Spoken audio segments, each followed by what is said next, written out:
Doc Willie Ong naiyak sa ginawa ng kanyang supporters. Narito ang detalye.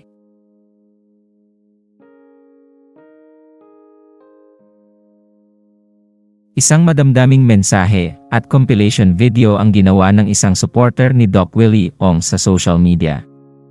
Pinagsama sa mga nito ang larawan ni Doc Willie Ong at Doc Lisa habang maririnig ang kanta ni Kenny Rogers na Through the Years. Habang mababasa ang caption nito na nakakaantig naman na damdamin yung kanta Be Strong po. Dahil naman dito ay agad na ibinahagi ni Doc Willie Ong sa kanyang social media account ang ginawa na ito ng kanyang supporters.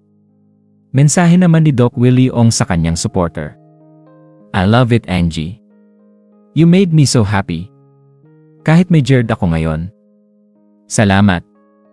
Your favorite Kenny Rogers song, Through the Years. Ito nga ang kailangan ngayon ni Doc Willie Ong sa mga ganitong panalangin niya at paggawa ng ikatutuwa ng doktor ng bayan, mas lalong nabubuhayan at nagkakaroon ng pag-asa si Doc Willie. Nag-rounds na ba? Nag-rounds na yung doktor ko. Sabi ko, sinulat ko lahat ng symptoms ko. Marami. Hiccups. Marami. Pag malala, may gamutan. Pero pag hindi mawala naman. Dizziness.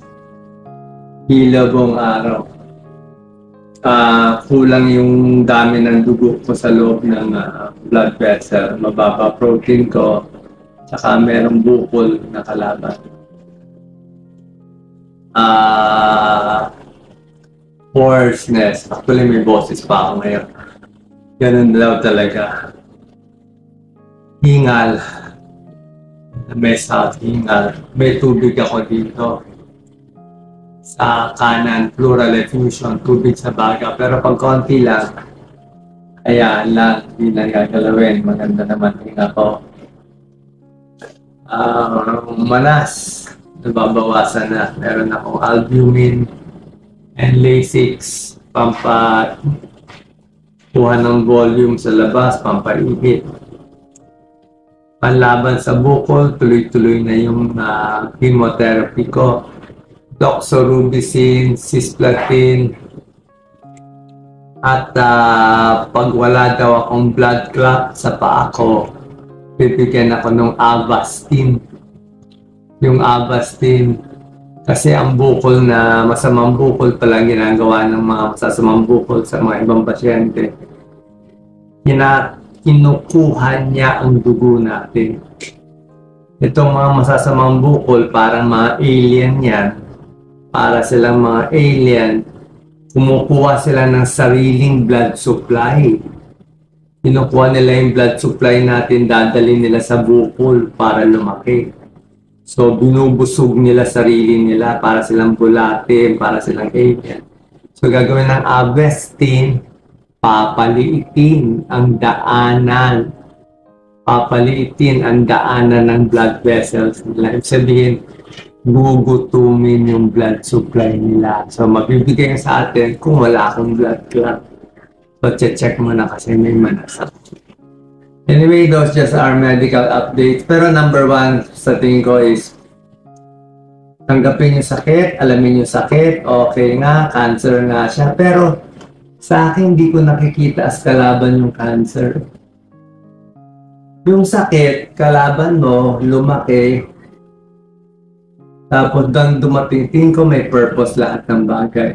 Bakit nagka-cancer? May purpose. Ngayon, alam ko na bakit purpose. Pwede siya maging blessing. Sabi mo, Doc, anong pinagsasabi mo? Cancer, blessing. Pwede maging blessing. Naayos ang pamilya, naging super close sa anak, sa mga kapatid, sa mga pamangkin. Yung ganitong napakabilis na pag-bonding ng relationship namin, forgiveness, love, compassion, hindi makukuha lahat yan kundi ako nagkasakit. So baka yan lang ang God's will, magkasakit sandali, malabanan, at pagbalik natin sa normal, bahala na, mabuhay, hindi mabuhay, at least naayos ko na yung mga relationship sa Pilipinas, sa kamag-anak. Who knows, baka may chance ma-inspire ko pa yung mga may cancer patient. Sabi ko sa doktor ko, ba't lumalakas ako? Sabi niya, isa lang yan. You are mentally strong, kaya feeling mo strong ka. Okay, kailangan fighter tayo. Fighter to. May kalaban tayo. Kaya sabi nga niya sa akin this person who is a doctor is a fighter. He will get well. So pag may pagsubok sa buhay, labanan, huwag takutan, tanggapin, oo may pagsubok, huwag magalit, may purpose siya. Sa akin nga may sakit nga pero ang dami naman nagbibigay sa'yo, ang dami nag-aalaga. Lahat ng pagmamahal na natulong ko noon, nung bata pa kami, para nagbabalikan lahat ng love Nagmahal kami sa bayan, sa mga tao noon. Ngayon bumabalik unti-unti. Yun ang nagiging puhunan ko para lumakas at gumaling. Maraming salamat po.